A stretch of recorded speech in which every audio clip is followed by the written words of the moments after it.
Hey guys, welcome back to my channel. This is your boy Emmanuel and welcome back to yet another video from me.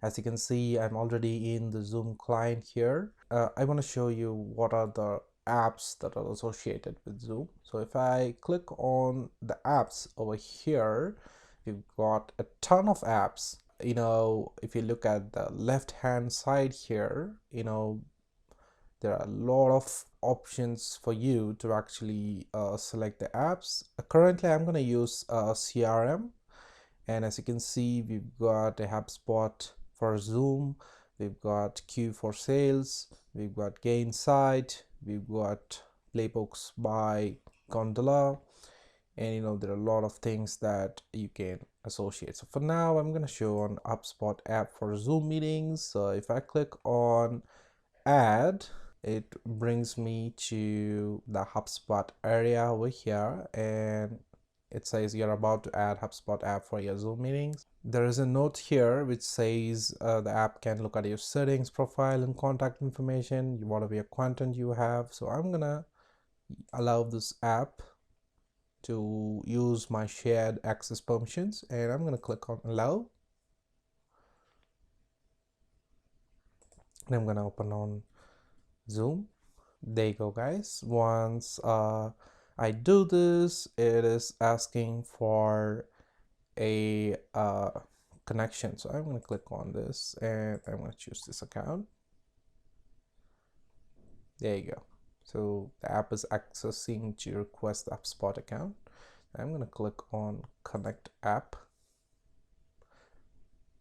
and when I click on open Zoom meetings, there you go, guys. I've installed successfully HubSpot in my Zoom client. All right, if I click on start over here, I've got the HubSpot, and if I click on the three dots over here, I can actually refresh the app, and under options I can actually change the portal. I can open in a new window or whatever I want. All right, you guys.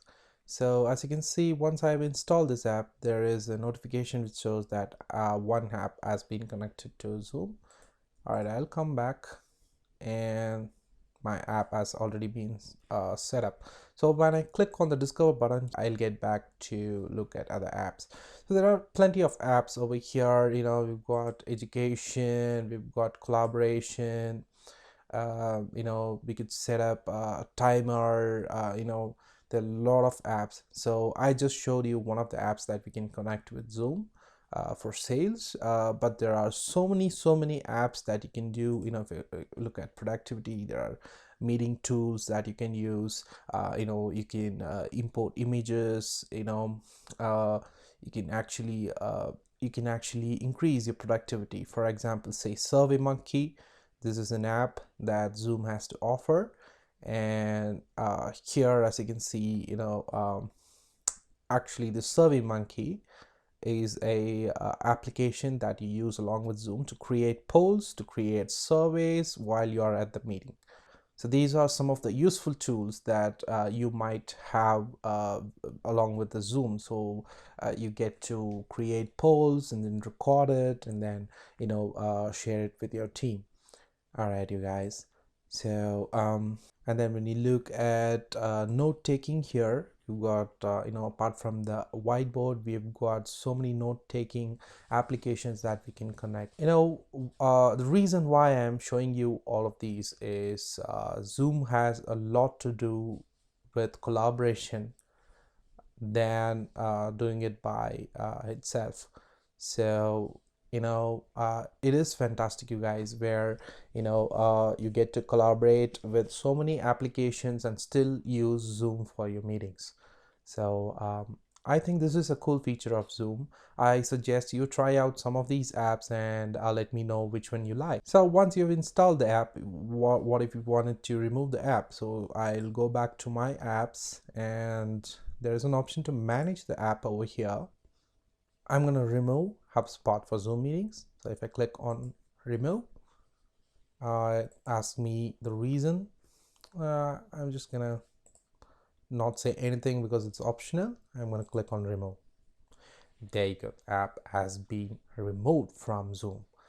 So this is fantastic, you guys. So this is how you install an app, and this is how you remove the app from the Zoom client. Alright, you guys, I suggest you try out some of these apps and please post it on the comments which one was your favorite. And until I meet you guys in the next video, it's bye bye from Emmanuel. Take care. If you like my videos, please subscribe and look out for the other videos that I'm gonna post. Thank you for watching.